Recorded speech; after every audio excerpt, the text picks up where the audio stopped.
This video is about how to create a quiz assignment in Google Classroom.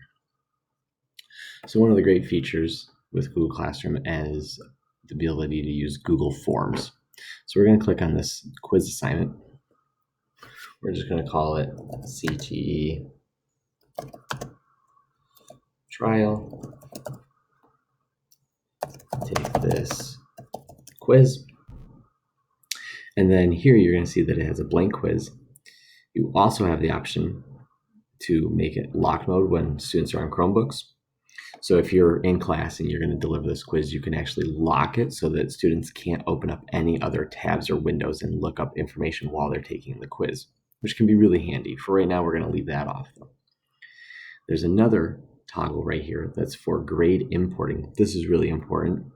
So if you do an auto-graded quiz, which would be a multiple choice, you can make it so the grades on the Google form or the quiz will automatically import to your Google Classroom. So if you're doing a quiz with this, I would almost always recommend grade importing. So then you'll notice over here you still have your typical who it's going to, if it's for all students, how many points, due date, and a topic. Now what we're going to do is we're going to click into the actual blank quiz and start to look through the different features there. So here this opens up our quiz.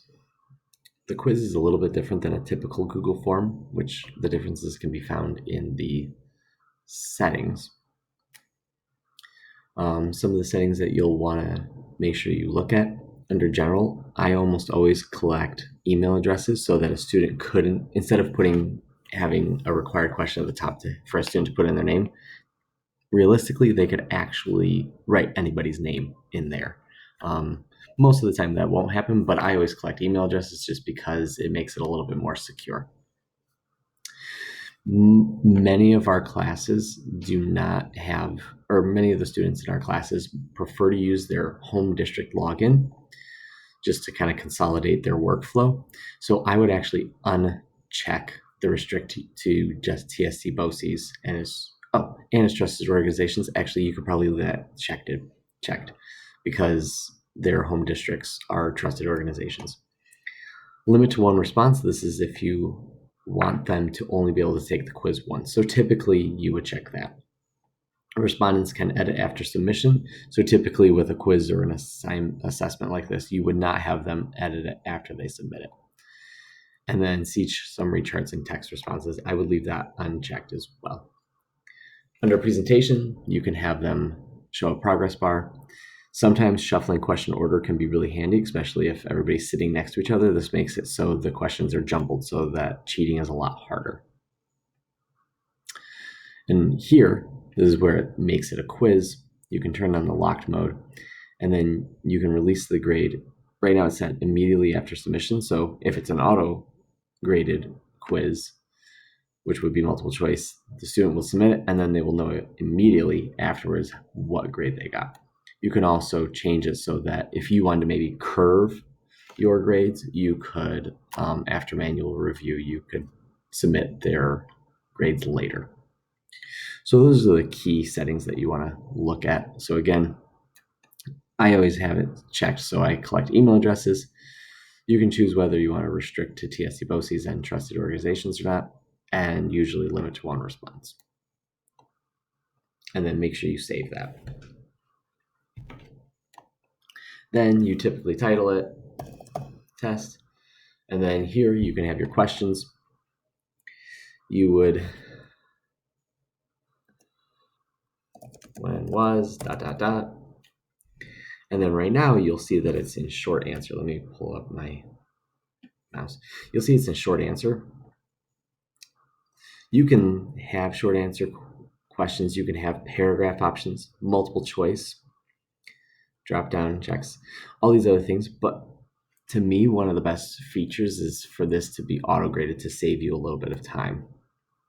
Otherwise, typically I would do a Google Doc if I was just going to be doing predominantly short answers and paragraphs. So I will select multiple choice. Option A, we'll just say 1897. add an extra option, 2020, 1985. And then the important thing is one also great feature is that you could even add an image. So if you wanted to do diagrams or name this tool, you could also add an image. Down here, here's the important part, is the answer key. So when you click on the answer key, you determine how many points this is going to be worth. There is a way to set a default point. I'll show that in a second. And then what you need to do is choose the correct answer or answers.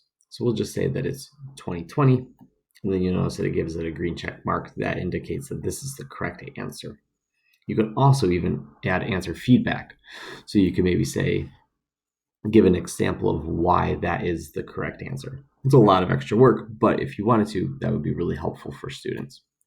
And then you click done. And then to add your next question, you come over here and you can add a question.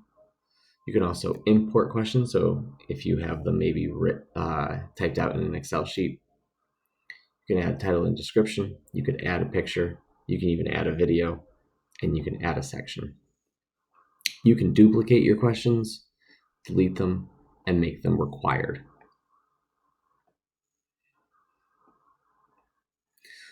So yeah.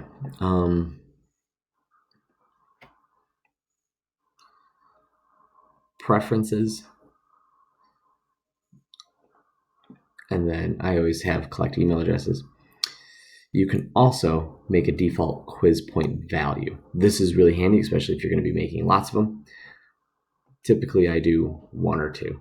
And you can change that each time. So let's say if you knew you're going to do a quiz and you're going to make them all worth 1, I would come in here and change this to 1 and then save. It just kind of makes it so you don't forget to accidentally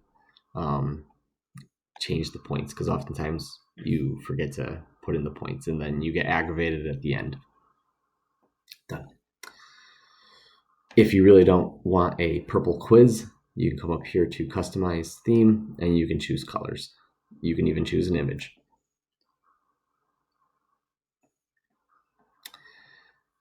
Those are most of the basic ways to use a Google Form quiz.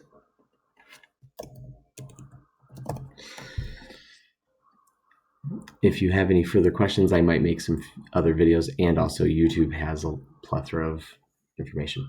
Oh, one other important thing. You'll see up here you have questions, and then after you've given the quiz and the students have taken it, you have a responses tab.